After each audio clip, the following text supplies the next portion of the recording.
Nah, saya perkenalan diri juga lagi lah ya Bu. Perkenalkan, nama saya Yusnita Handayani. Saya di sini sebagai CGP Rekomisi Angkatan 10 akan menyebarkan budaya positif tentang pemahaman dan pengalaman penerapan budaya positif. Saya ucapkan terima kasih atas kehadiran ibu-ibu semuanya. Terima kasih pada ibu kepala sekolah yang juga turut berhadir di kegiatan ini. Baik ibu-ibu semuanya, adapun menyebarkan pemahaman dan pengalaman penerapan budaya positif ini, konsep utamanya adalah ibu-ibu. Konsep utama modul budaya positif ini adalah yang pertama, perubahan paradigma belajar, disiplin positif, kebutuhan dasar manusia, motivasi perilaku manusia, 5 posisi kontrol restitusi, 6 keyakinan kelas, dan yang terakhir adalah segitiga restitusi. Nah Bapak dan Ibu, untuk profil pelajar Pancasila, pembelajaran dengan paradigma baru. Pembelajaran dengan paradigma baru ini dirancang berdasarkan prinsip pembelajaran yang terdiferensiasi, sehingga setiap siswa belajar sesuai dengan kebutuhan dari tahap perkembangannya untuk mewujudkan profil pelajar Pancasila. Nah, ada kita profil pelajar Pancasila. Yang pertama itu adalah beriman, bertakwa kepada Tuhan Yang Maha Esa dan berakhlak mulia. Selanjutnya, berkebinekaan global. Selanjutnya, gotong royong. Selanjutnya, kreatif, bernalar kritis, dan mandiri. Ya, itu adalah profil pelajar Pancasila. Nah, disiplin positif. Disiplin positif ini dalam budaya kita, makna kata disiplin itu dimaknai menjadi sesuatu yang dilakukan seseorang pada orang lain untuk mendapatkan kepatuhan. Kita cenderung menghubungkan kata disiplin dengan ketidaknyamanan, karena kalau sudah kita berbicara tentang disiplin, kita langsung merasa tidak nyaman Bapak dan Ibu. Kenapa? Berarti kita harus seperti ini, harus seperti itu. Ya, itu makna kata disiplin. Nah, disiplin positif merupakan salah satu cara penerapan disiplin yang bertujuan untuk menumbuhkan kesadaran serta memberdayakan anak untuk melakukan sesuatu tanpa sobokan, ancaman maupun hukuman. Nah, jadi Bapak dan Ibu, disiplin positif ini kita akan meminta siswa itu untuk melakukan sesuatu yang mereka memang mau dari hatinya tanpa dapat ancaman dari kita. Ya, Ibu, sebagai pendidik tujuan kita itu menciptakan anak-anak yang memiliki disiplin diri sehingga mereka bisa berperilaku dengan mengacu pada nilai-nilai kebajikan universal dan memiliki motivasi intrinsik dan bukan ekstrinsik. Motivasi intrinsik itu maksudnya motivasi dalam diri anak. Jadi dia melakukan budaya positif itu berdasarkan intrinsiknya dari dalam dirinya, bukan karena ekstrinsik dari luar. Seperti apa kalau dari dalam diri? Berarti memang kemauan anak. Misalnya anak datang tepat waktu, itu kemauannya, bukan karena faktor ekstrinsiknya itu aku cepat datang nanti aku dihukum, bukan karena itu. Ya, dia harus dari faktor intrinsiknya, bukan ekstrinsiknya. Nah, manusia memiliki kebutuhan dasar. Ya, apa saja kebutuhan dasar manusia? Kebutuhan dasar manusia itu yang pertama adalah bertahan hidup. Ya, sekarang kita juga Bapak dan Ibu merasakan kita bertahan hidup saat ini. Ya, Bapak dan Ibu. Yang kedua apa? Kesenangan. Ya, kita memang mengharapkan kesenangan. Kita kan berharap senang, nggak ada yang mau sedih kan? Oke. Selanjutnya adalah penguasaan, kebebasan, kasih sayang dan rasa diterima. Nah, anak-anak kita juga mengharapkan ini Bapak dan Ibu. Anak-anak kita itu kan juga manusia ya. Jadi bukan kita saja yang mengharapkan seperti ini, tetapi anak-anak kita. Anak-anak kita itu juga manusia. Mereka juga memiliki 5 kebutuhan dasar. Mereka menginginkan ini semuanya. Ya, Bapak dan Ibu. Baik. Nah, ada motivasi perilaku manusia. Motivasi perilaku manusia. Motivasi itu apa? Motivasi itu merupakan dorongan yang timbul pada diri seseorang secara sadar atau tidak sadar untuk melakukan suatu tindakan dengan tujuan tertentu. Nah, menghindari ketidaknyamanan dan dihukum, murid melakukan disiplin diri karena ia takut dihukum, ini merupakan motivasi ekstrinsik. Seperti yang saya katakan tadi. Jadi Bapak dan Ibu, kita harapkan jangan lagi murid kita ini melakukan disiplin dirinya itu karena faktor ekstrinsik seperti apa? Hukuman, ancaman. Jangan seperti itu. Lalu mendapatkan imbalan atau penghargaan dari orang lain. Murid mendapatkan imbalan ini merupakan motivasi ekstrinsik. Misalnya gini, aku bantu ibu itu nanti aku dikasih ini. Nah itu masih motivasi ekstrinsiknya, bukan dari dalam hatinya. Masih berdasarkan nanti kalau dapat ini aku dikasih penghargaan. Aku kalau rajin belajar nanti aku akan dikasih kata penghargaan. Jadi dia masih faktor ekstrinsik. Dia berbuat belum dari hatinya, ya. Selanjutnya menghargai nilai-nilai kebajikan diri sendiri. Murid melakukan disiplin diri karena sadar akan nilai kebajikan dirinya. Ini merupakan motivasi intrinsik. Nah, inilah yang kita harapkan dari siswa kita. Mereka melakukan disiplin ini karena dalam hatinya, dari dalam hatinya, bukan karena mengharapkan penghargaan, bukan karena takut akan hukuman. Baik, Bapak dan Ibu, konsep disiplin yang dalam identitas gagal itu seperti apa? Kita lihat di sini. Konsep disiplin dengan identitas gagal itu, yang pertama kita mengenali hukuman yang menyakiti, rasanya dia tersakiti, ya. Lalu apa? Dia tidak nyaman. Lalu apa? Dia merasa takut, dia merasa terpaksa. Dan ini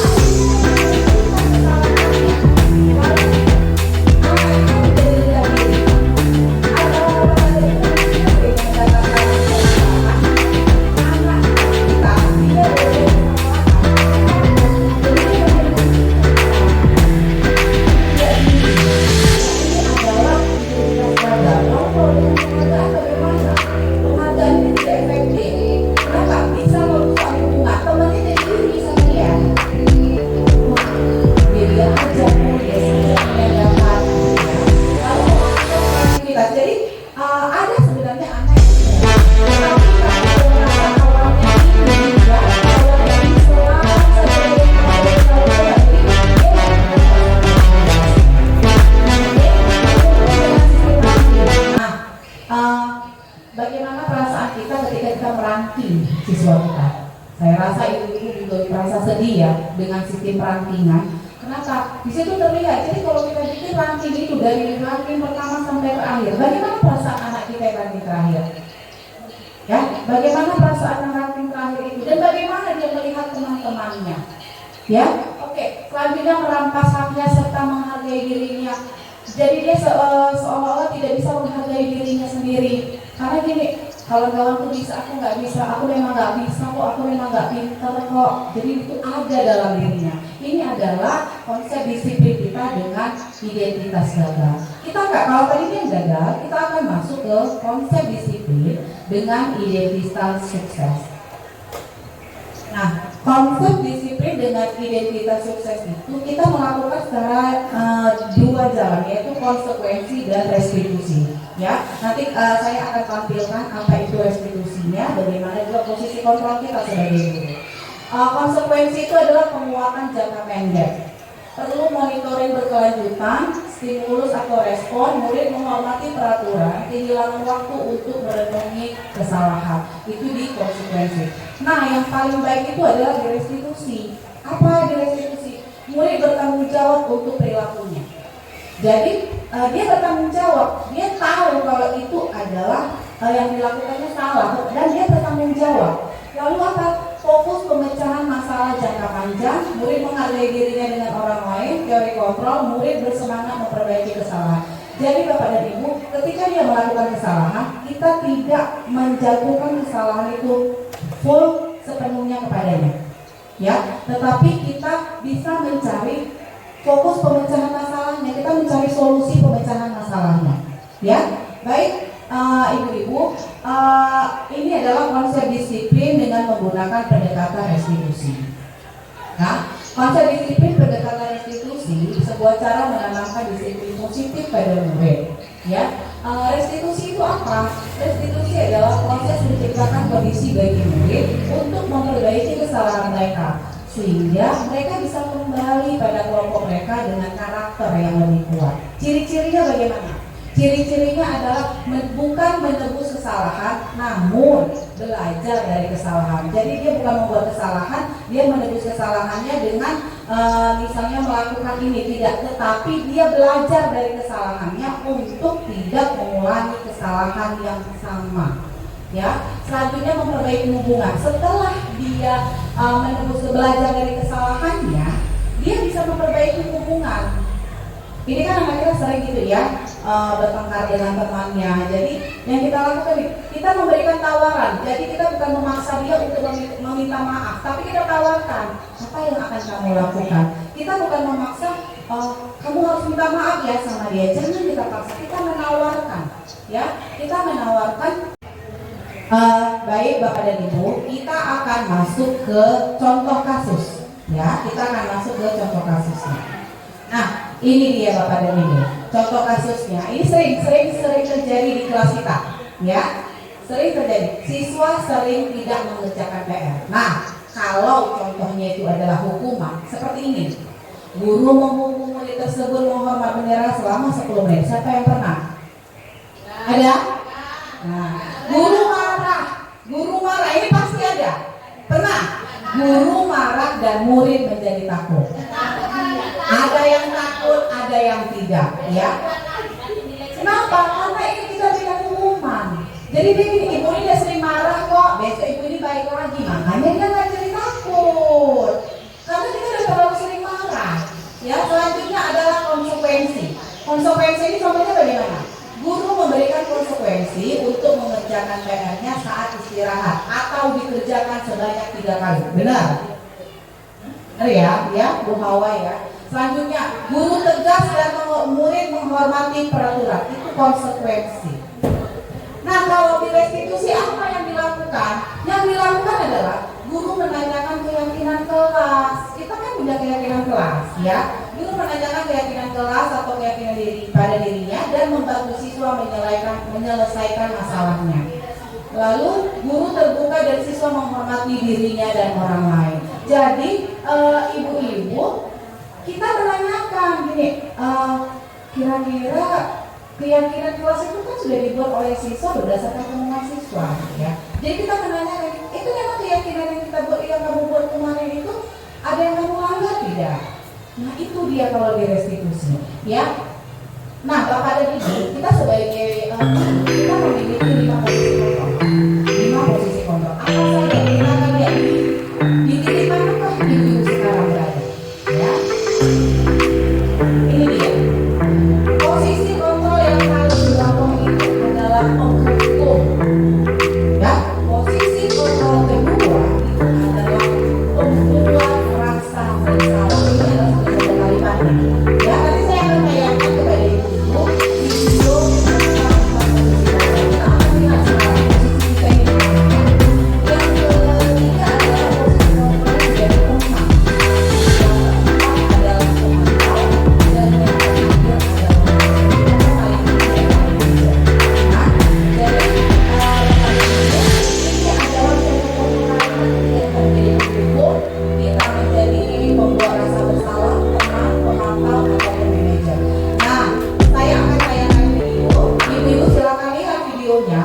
ibu-ibu akan tahu kira-kira di manakah posisi ibu sekarang. Oke, siap untuk nonton videonya? Oke. Positif restitusi, salah satu program yang dikembangkan adalah 5 posisi kontrol. 5 posisi kontrol dalam restitusi adalah proses perjalanan seorang pendidik agar dapat mengenali dirinya. Pada video kali ini, kita akan membahas tentang 5 posisi kontrol yang dikembangkan oleh Diane Dawson dan contoh penerapannya.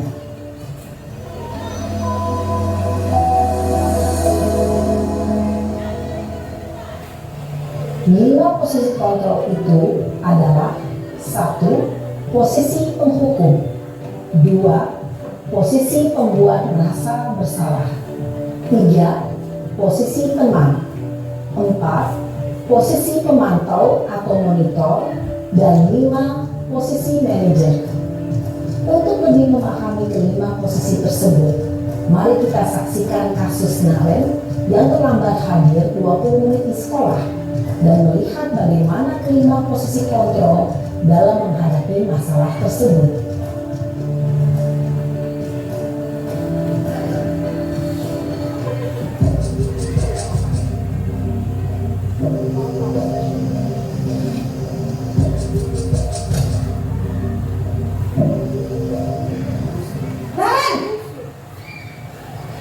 Sini kamu. Selamat pagi Bu.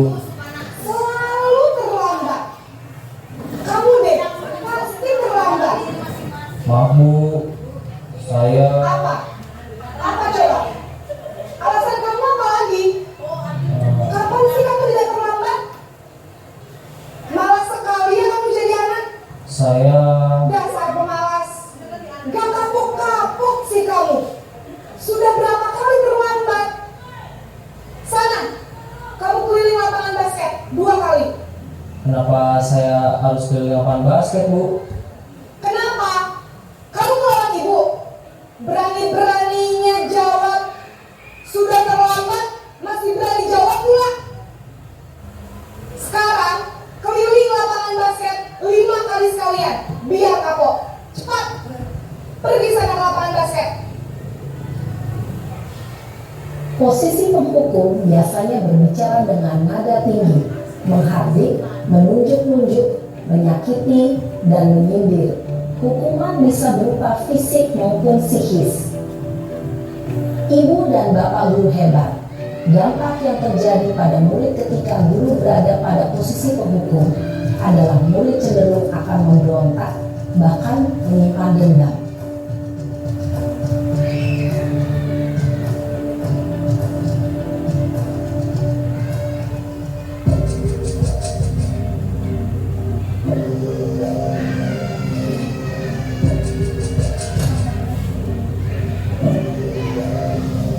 Naren!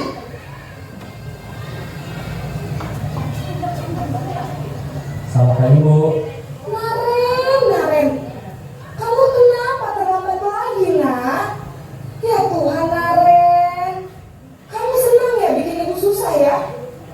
Kalau kamu terlambat lagi, nanti ibu yang ditegur bapak kepala sekolah, nak. Disangka ibu tidak bisa membina kamu. Duh, gimana ini? Maaf Bu, Duh, Gusti Naren. Kamu suka ya kalau ibu ditegur bapak kepala sekolah? Terus, sekarang ibu harus tulis apa ini di buku absen? Ini kamu sudah sering terlambat loh. Ibu harus apa coba? maaf Bu, maaf sekali. Ya sudah, lain kali jangan bikin ibu susah lagi ya nak ya.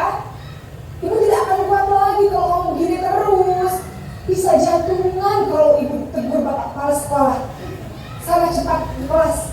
Maaf ya Bu, maaf sekali. Posisi membuat rasa bersalah berbicara dengan nada tenang, cenderung lembut. Namun kata-kata yang diutarakan membuat murid merasa menjadi orang yang gagal, memandang buruk dirinya sendiri, merasa tidak berharga, dan tidak sanggup membahagiakan orang lain. Ketika guru mengambil posisi pembuat rasa bersalah, murid akan menganggap dirinya yang bersalah dan ia akan menyimpan emosi negatif tersebut di dalam dirinya.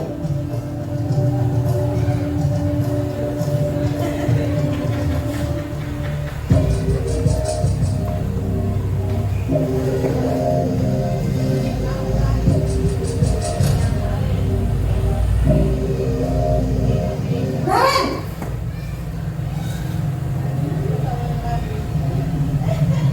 Selamat pagi Bu. Wah, sudah jam berapa ini nak? Terlambat lagi ya sayang. Iya Bu, habis ibu saya lupa bangunkan saya Bu. Kamu malah menyalahkan ibu kamu. Kamu bukannya anak yang larinya paling kencang. Kok terlambat sih? Iya Bu, saya memang terlambat banget tadi. Jadi biarpun saya lari kencang, tetap gak kekejar Bu. Ya sudah sana. Nanti lain kali larinya lebih kencang lagi ya. Biar gak terlambat lagi. Bikin senang ibu. Demi ibu. Bisa kan? Bisa lah Bu. Ya sudah, sana masuk kelas. Ibu beresin urusan absen kamu. Kamu ini ada-ada saja. Dalam posisi teman, guru berbicara dengan nada suara ramah, akrab, cenderung bersandar gurau untuk menjaga suasana tetap santai. Murid akan merasa senang, aman, dan akrab dengan guru. Identitas yang tercipta adalah identitas sukses atau berhasil. Namun, perlu diingat, karena ini masih dorongan eksternal, maka ada faktor ketergantungan dari murid kepada orang tertentu. Di sini guru absennya, sehingga di lain waktu ingat, karena ini masih dorongan eksternal, maka ada faktor ketergantungan dari murid kepada orang tertentu.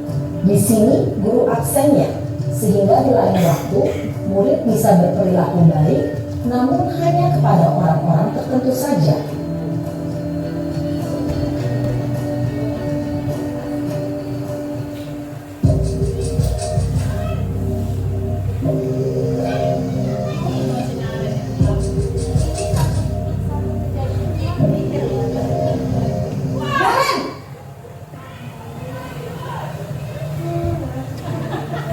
Selamat pagi Bu. Naren, apa peraturan sekolah kita tentang jam berapa kita harus masuk sekolah, nak? Kita harus di sekolah jam 7 Bu. Iya betul, sekarang sudah jam 7.20. Naren sudah tahu konsekuensinya jika terlambat hadir. Paham Bu.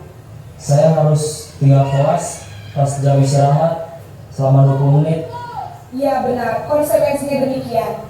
Jadi nanti jam 9.30 pas istirahat, kamu harus tinggal di kelas, kerjakan tugas tambahan untuk ketertinggalan kamu. Baik, ibu-ibu telah menyaksikan video tadi. Nah, kira-kira di mana posisi ibu-ibu sekarang? Masih ada di posisi pemukul? Manajer. Wow, cepat kali sampai manajer ya Bu ya. Oke. Masih ada di posisi pemukul? Sudah tidak ada. Kalau bisa itu kita hilangkan. Pembuat merasa bersalah? Masih ada sedikit-sedikit, ya kan? Sering lagi. Nah, jangan terlambat, nanti ibu yang dimarahin sama guru piketnya. Itu sudah termasuk tuh. Jadi ibu-ibu sebenarnya tanpa kita sadari, sebenarnya 5 posisi kontrol ini kita udah tahu, ya. Tapi kita tidak tahu di mana posisi kita, ya. Selanjutnya sebagai teman, pernah jadi sebagai teman atau tidak? Pernah ya. Hanya saja di sebagai teman itu dia kekurangannya dia hanya sama kita, sama guru lain tidak. Nah, di situ ya. Selanjutnya adalah pemantau dan yang terakhir adalah manajer. Untuk mencapai posisi manajer Bapak dan Ibu, kita memerlukan latihan lebih banyak. Ya, itu seiring waktu akan terjadi sama kita. Ya, mudah-mudahan kita bisa menjadi tim manajer, jangan lagi menjadi penghukum. Ya, paling pertama jangan jadi penghukum, apalagi menjadi pembuat merasa bersalah. Oke, baik Bapak dan Ibu, seperti sesuai dengan video yang tadi. Sebagai manajer, kita menanyakan bagaimana keyakinan kelas yang dilanggar oleh siswa kita. Jadi kita perlu membuat keyakinan kelas. Saya sudah melakukannya di dalam kelas dan ini adalah bentuk dokumentasinya.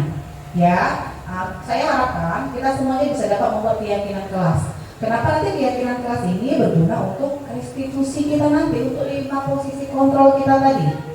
Ya, ibu-ibu. Oke, next. Kita akan masuk ke bagaimana sih pembentukan keyakinan kelas. Nah, pembentukan keyakinan kelas ini dia adalah abstrak, ya, lebih abstrak dari peraturan. Maksudnya dia lebih nantang kejadian apa saja yang langsung terjadi. Ya, misalnya kayak di kelas itu siswa tidak mengerjakan PR. Nah, kita membuat keyakinan kelasnya kalau dia tidak mengerjakan PR itu bagaimana? Apa yang mereka langgar? Tapi ingat, membuat keyakinan kelas tidak menggunakan kata tidak. Ya, hindari menggunakan kata tidak. Lalu apalagi berupa pernyataan universal, dibuat dalam bentuk positif, sedikit saja, jangan banyak-banyak. Ya, sedikit saja. Agar apa? Agar mudah diingat. Lalu sesuaikan dengan kondisi kelas. Jadi ibu-ibu sesuaikan kondisi kelas kita untuk keyakinan kelas, karena kan itu keyakinan kelas kita. Jadi kita harus mengkondisikan sesuai dengan kondisi kelas kita. Dan yang terakhir adalah semua warga kelas harus dilibatkan. Jadi ketika pembentukan kesepakatan kelas, seluruh siswa harus ikut. Ya, seluruh siswa harus ikut. Mereka harus menyatakan keinginannya. Ya, Ibu-ibu. Oke, next kita akan masuk ke segitiga restitusi. Nah, segitiga restitusi saya akan tampilkan. Setelah saya tampilkan diagramnya, saya akan tampilkan juga lagi videonya ibu-ibu. Dari ibu-ibu bisa paham apa sih segitiga restitusi itu, bagaimana sih melakukan segitiga restitusi itu. Oke, untuk segitiga restitusi, yang pertama kita lakukan itu ini ya, tentunya segitiga restitusi. Yang pertama itu adalah menstabilkan identitas. Ketika murid melakukan kesalahan, kita stabilkan dulu identitasnya. Dengan cara apa? Dengan cara kita semua akan melakukan hal terbaik yang bisa kita lakukan. Yang kedua, kita akan memvalidasi tindakan yang salah yang dibuatnya. Kita validasi dulu tindakan yang dilakukan. Dan yang terakhir adalah menanyakan keyakinan. Ya, makanya seperti saya katakan tadi, untuk menanyakan keyakinan ini kita perlu keyakinan yang ada di dalam kelas. Oke, saya akan tayangkan video untuk restitusinya. Ya, oke.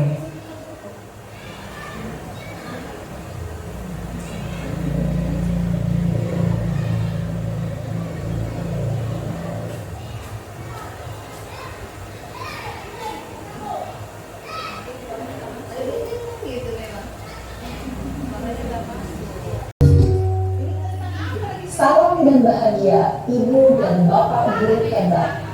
Pada video kali ini kita akan membahas tentang salah satu program disiplin positif yang diterapkan di lingkungan sekolah yang dikenal dengan nama restitusi.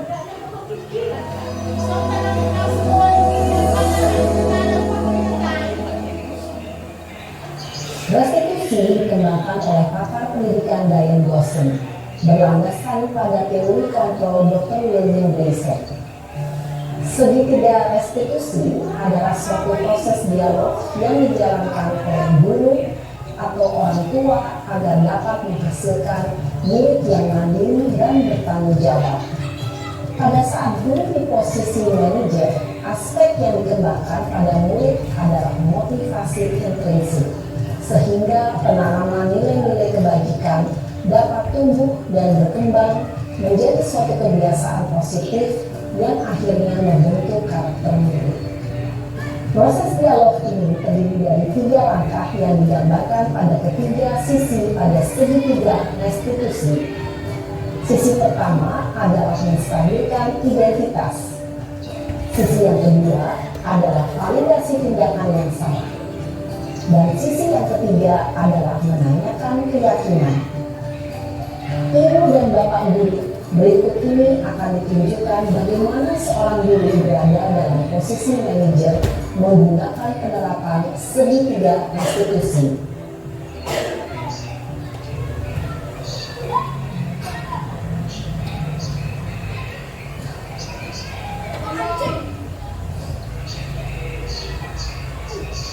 Siang Sarah. Siang Pak. Sudah lama nggak ketemu Sarah. Kenapa hari ini ada di sini? Kesel Pak, kesel banget. Masa aku dikatain tukang fitnah Pak? Ya aku marah lah. Aku balik ngatain Eka di depan kelas. Kesel banget. Oh begitu. Ya pasti kamu marah dan kesal. Bapak juga akan marah apabila ada yang menuduh Bapak seperti itu. Kemudian pada saat itu kamu mau melakukan apa? Ya saya langsung ngatain Eka lah Pak. Kesel banget. Saya bentak-bentak dia di depan teman-teman lain. Oh begitu. Pasti kamu melakukan seperti itu karena suatu alasan tertentu kan? Iyalah, masa saya diam saja Pak? Ya saya bela diri lah. Masa saya dituduh tukang fitnah? Ya wajar lah. Mempertahankan harga diri itu sesuatu yang penting buat kamu. Untung kamu tidak bertindak lebih gegabah lagi. Hanya membentak-bentak. Iya Pak. Untung saya masih bersabar dan hanya membentak saja. Sudah gemes padahal. Saya pasti bela diri lah. Ya pasti ya. Tapi kamu memilih untuk tetap bertahan dan bersabar. Kamu memilih untuk tidak berbuat lebih parah lagi kan? Iya. Nah, Sekarang coba kita lihat lagi tindakan kamu yang bentak-bentak TK di kelas. Tindakan kamu itu kira-kira sesuai dengan keyakinan kelas atau prinsip kamu tidak? Enggak lah Pak, capek Pak jadi pemarah. Jadi keyakinan atau prinsip mana yang kurang sesuai dengan keinginan kamu? Ya saya sebenarnya sama menghargai orang lain. Mungkin saat itu saya menjadi emosi, jadi tidak menunjukkan sikap itu. Kamu meyakini tidak? Menghargai orang lain itu penting buat kamu. Yakin lah Pak. Iya, setuju. Kita harus saling menghargai. Namun ada juga keyakinan yang kita sepakati yang perlu kita jalankan apabila kita sedang marah, kan? Ya saya bisa lebih proaktif, mulai dengan diri sendiri. Saya bisa jadi lebih sabar, mengambil waktu juga untuk berpikir mau apa selanjutnya. Kira-kira kamu bersedia memperbaiki masalah ini tidak? Bersedia Pak. Kalau kamu memperbaiki masalah ini, kamu akan menjadi orang seperti apa? Saya akan menjadi orang yang bertanggung jawab kali ya Pak. Dan senantiasa proaktif. Iya, menurut kamu bagaimana rasanya menjadi orang seperti itu? Ya nyaman lah, bangga bisa bersabar dan mandiri. Baiklah kalau begitu. Yuk kita pikirkan bagaimana memperbaiki masalah ini.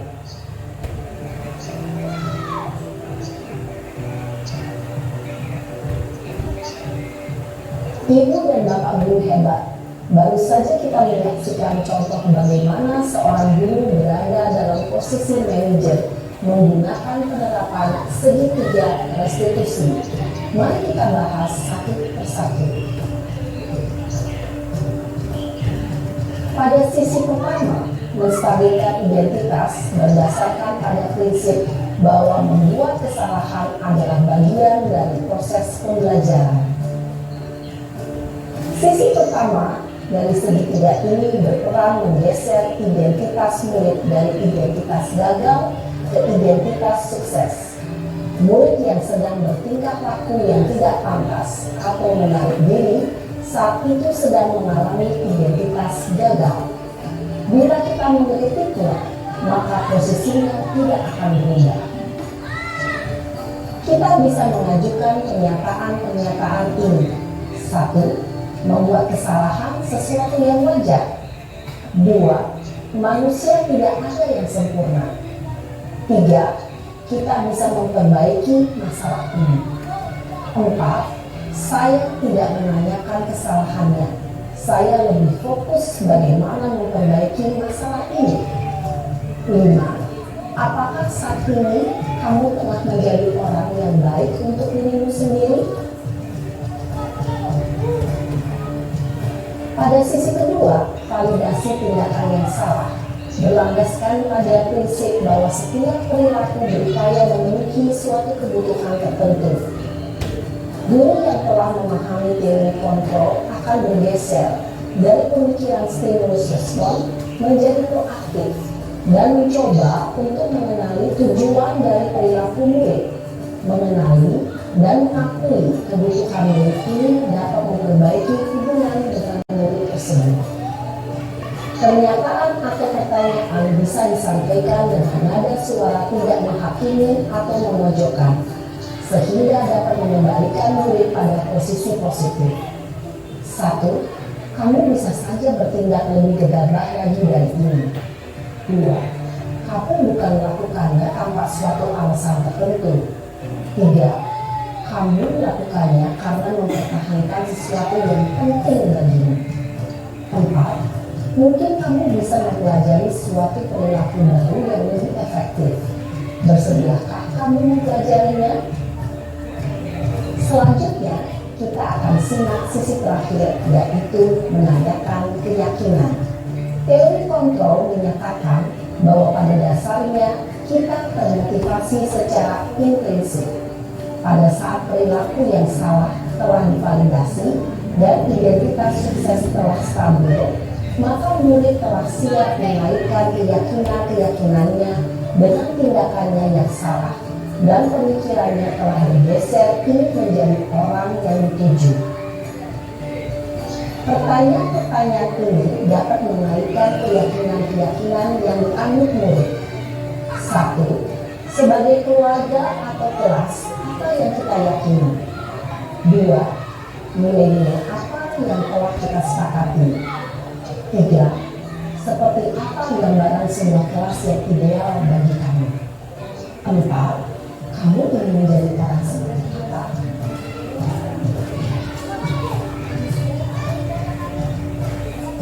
Dalam menerapkan segitiga restitusi, perlu diperhatikan beberapa hal, yaitu 1. Perilaku yang salah perlu dikaitkan dengan nilai-nilai atau keyakinan-keyakinan yang telah disepakati atau dituju. 2. Kesediaan orang yang melakukan kesalahan untuk memperbaiki masalah. 3. Pemecahan masalah sebisa mungkin relevan atau memiliki hubungan dengan masalah yang ada. 4. Usaha. Perlu adanya suatu usaha perbaikan dari pihak yang berbuat kesalahan. 5. Waktu. Perlu didedikasikan waktu dari pihak yang berbuat kesalahan.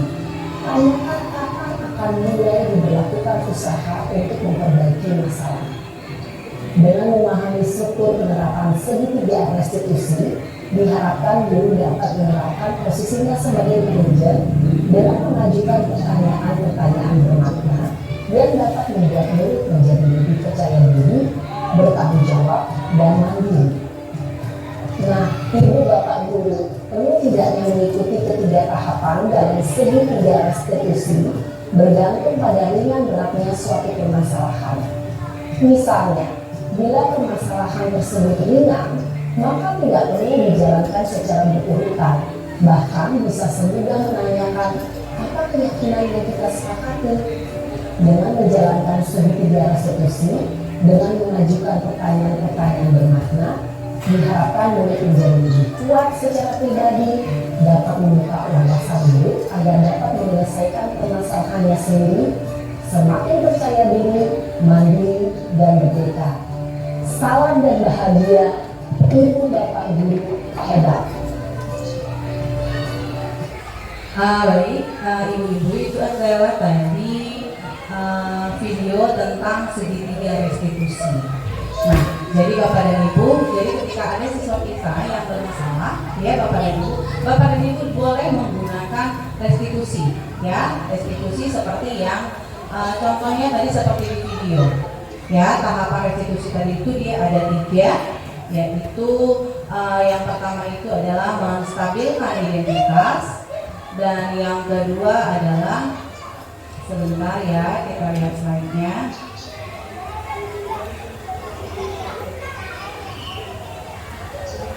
Oke,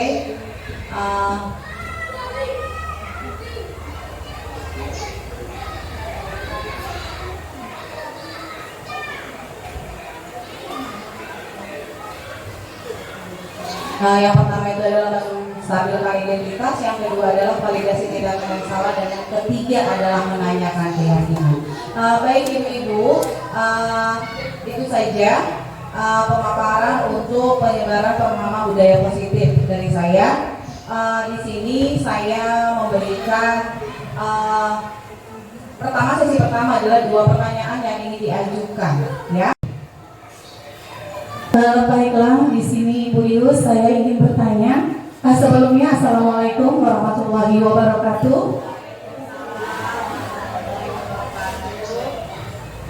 Di sini saya ingin bertanya kepada Ibu Yus tentang bagaimana, tadi kan udah diterangkan juga sih Bu ya tentang untuk keyakinan kelas. Nah, di sini saya ingin menanyakan bagaimana caranya untuk supaya keyakinan di kelas kita itu bisa berjalan dengan baik. Nah, itu aja. Terima kasih. Assalamualaikum warahmatullahi wabarakatuh. Terima kasih Ibu Ince, pertanyaannya baik sekali. Memang benar ya, untuk melakukan segitiga restitusi, yang paling utama itu kita harus memiliki keyakinan kelas. Nah, yang tadi Ibu tanyakan adalah bagaimana agar keyakinan kelas kita itu bisa berjalan dengan baik. Nah, keyakinan kelas itu bisa berjalan dengan baik apabila keyakinan kelas yang Ibu buat bersama siswa itu memang itu adalah keinginan dari siswa. Ya, jadi ketika membuat keyakinan kelas, ibu-ibu boleh tanyakan ke siswa mereka ingin kelas seperti apa. Ya, contohnya kalau tadi saya sudah ada di slide ya di sini. Contoh ketika saya membuat keyakinan kelas, ya, nah ini dia. Saya minta kepada saya bagikan kertas post-it pada siswa saya, ya. Lalu mereka menuliskan mereka ingin kelas seperti apa, mereka ingin keadaan kelas yang seperti apa. Lalu mereka menuliskan di kertas post-it dan menempelkannya di papan tulis. Ya, ini seluruh siswa harus ikut berpartisipasi. Ya, misalnya dia kepinginnya selalu disayang sama guru, pengen dihargai oleh teman, gitu kan? Nah, itu semuanya mereka tuliskan di post-it sesuai dengan keinginan mereka. Lalu kita bagaimana? Kita klasifikasikan ini. Sekarang kan setiap anak ini keinginannya ada yang sama. Jadi yang sama itu kita jadikan satu. Setelah kita jadikan satu, nah baru kita ambil dari semua yang sudah dibuat siswa, kita rangkum menjadi satu untuk menjadi keyakinan kelas. Nah, setelah kita sudah dapat keyakinan kelas ini ya, kita buat dalam bentuk poster, Bu. Kita buat dalam bentuk poster, kita tempelkan di dinding kelas, di dinding yang mudah terlihat oleh siswa. Ya, jadi seluruh siswa, dan kalau bisa pastikan ketika mereka memasuki kelas, mereka harus membaca keyakinan yang ada di dalam kelas. Oke, bagaimana Ibu Ice? Oke, ada lagi Ibu-ibu?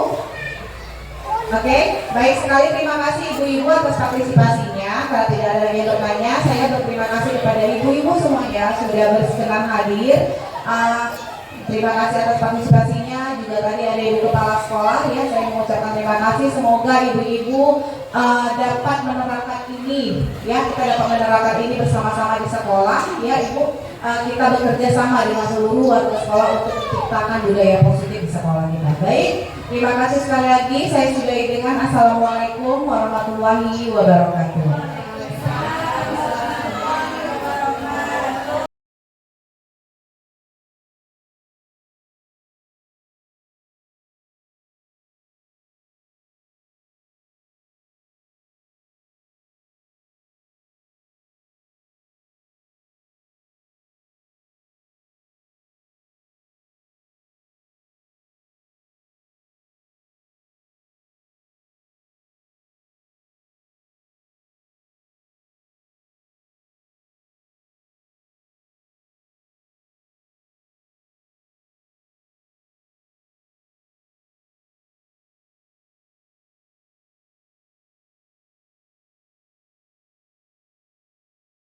Selamat pagi Rania. Pagi Bu. Rania tahu nggak kenapa Ibu panggil hari ini? Tahu Bu. Nah, Rania semalam kenapa Rania tidak mengerjakan tugas? Ya Bu, semalam saya tidak enak badan Bu. Begini ya Rania, semua orang pasti pernah melakukan kesalahan. Ibu juga pernah kok Ibu melakukan kesalahan, ya. Nah, Rania masih ingat tidak dengan kesepakatan kelas kita? Masih Bu. Kira-kira kesepakatan kelas yang mana ya? Mengerjakan tugas dengan baik Bu. Oke, jadi kenapa Rania tidak mengerjakan tugasnya? Saya mengantuk Bu. Karena main HP sampai malam. Oh begitu ya. Jadi apa solusi dari Rania ya untuk bisa dalam permasalahan Rania ini? Saya berjanji Bu akan mengerjakan PR dan tidak malas-malasan lagi. Oke, jadi berjanji tidak akan malas-malasan lagi dan akan mengerjakan PR-nya ya, serta tidak tidur terlalu malam ya. Oke baik, terima kasih Rania, mudah-mudahan Rania bisa melaksanakannya ya. Oke, selamat pagi Rania, terima kasih. Ibu.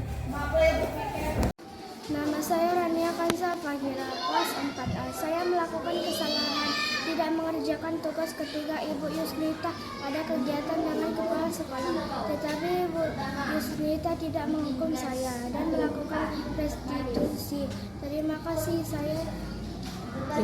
Bu Yusnita. Saya berjanji tidak akan malas-malasan lagi.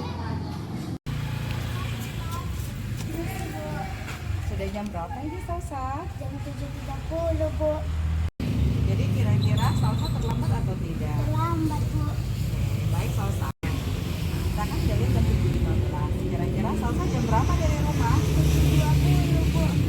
Oke. Salsa, semua orang pernah melakukan kesalahan, Ibu juga pernah melakukan kesalahan, pernah terlambat. Kira-kira Salsa kenapa ya terlambat? Tadi malam saya tidur terlalu larut, Bu. Nah, oke. Salsa masih ingat tidak dengan kesepakatan kelas kita? Masih, Bu. Oke. Keyakinan kelas yang mana yang Salsa belum ikuti? Keyakinan kelas datang tepat waktu, Bu. Oke, jadi bagaimana Salsa solusinya kalau Salsa terlambat? Yang pertama saya akan datang tepat waktu, Bu, dan tidur tepat waktu. Oke, baik. Mudah-mudahan besok Salsa bisa melaksanakannya ya. Ya, Bu. Oke, silakan duduk Salsa. Nama saya Kaira Salsabila, kelas 4A.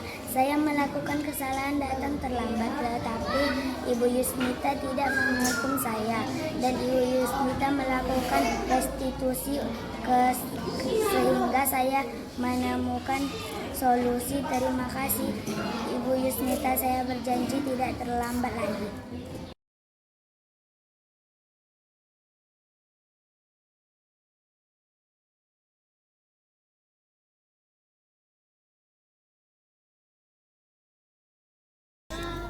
Ya, dengarkan Ibu. Sorak-sorak bergembira, 1, 2, 3 ya. Sorak-sorak bergembira, bergembira semua. Sudah bebas negeri kita, Indonesia merdeka. Indonesia Republik Indonesia, itulah hak milik kita untuk selama-lamanya. Teman-teman itu masuk kelas, mari kita berdoa. Doa dimulai.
Orang yang paling pelit di dunia ini ketika namaku disebut dia tidak mengucapkan sholawat.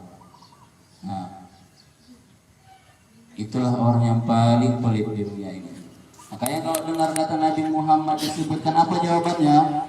Allahumma sholli ala sayyidina Muhammad. Nah, ya, itu kata Nabi dalam hadisnya. Bukan orang yang pelit itu nggak ngasih duit sama orang, enggak.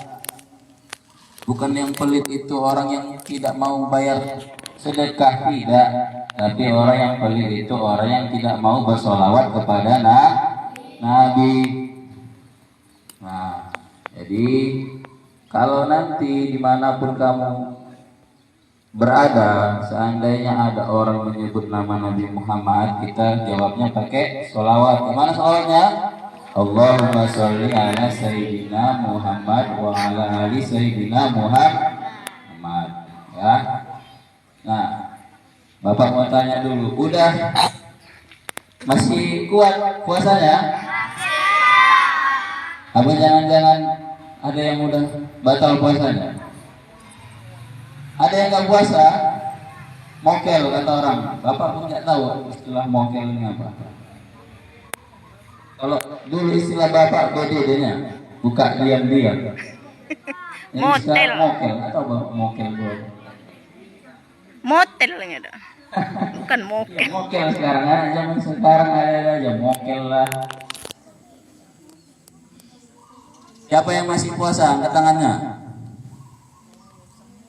Oh, masih puasa semua ya? Oke, turunkan tangannya. Ada yang udah batal puasanya? Yang udah batal? Coba, siapa yang udah pernah batal puasanya? Oh, banyak. Si Hedir, si Nopal, si Alif. Kelas 4 udah ada batal. Astaga. Ini kelas berapa nak Bapak ini? Siapa tadi? Kelas berapa kan? Kelas 3. Siapa yang kelas 1 yang belum batal puasanya? Belum pernah batal? Coba angkat tangan. Cia puasa Cia. Bulannya aja kan Cia? Iya. Tahun depan puasa Cia ya. Udah. Bagi yang misalnya, makanya Bapak bilang kan waktu Bapak masuk kelas, dengar, nak Bapak, kalau kita berpuasa itu, ya, puasa itu intinya apa? Menahan diri dari lapar serta hawa nafsu. Memang kita pagi itu masih semangat, ya kan, masih ada tenaganya. Allah masih berikan kesempatan kepada kita pada sampai hari ini, ya kan, diberikan Allah kesempatan untuk apa? Berpuasa sampai hari ini. Ini puasa keberapa nak? Alhamdulillah puasa yang ke-11. Bentar lagi puasa yang ke-12, ya kan? Dan alhamdulillah kita masih merasakan yang namanya shaum, ya, puasa. Siapa yang nggak puasa di antara anak-anak sekalian? Angkat tangan dulu. Nggak puasa. Si Panji udah mulai samaran tak puasa. Ini udah puasa kan? Kenapa tidak puasa? Nggak sahur. Makanya jangan begadang. Ini main HP saja. Jadi ujung-ujungnya nggak dibangun rupanya lah. Ya. Ya diperbaiki ya Panji ya. Kenapa? Kenapa kita dianjurkan oleh Nabi Shallallahu Alaihi Wasallam untuk sahur? Ayo. Kenapa? Kenapa? Kenapa Rasulullah SAW menganjurkan kepada kita untuk sahur? Karena apa kata Rasulullah SAW bersabda?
itu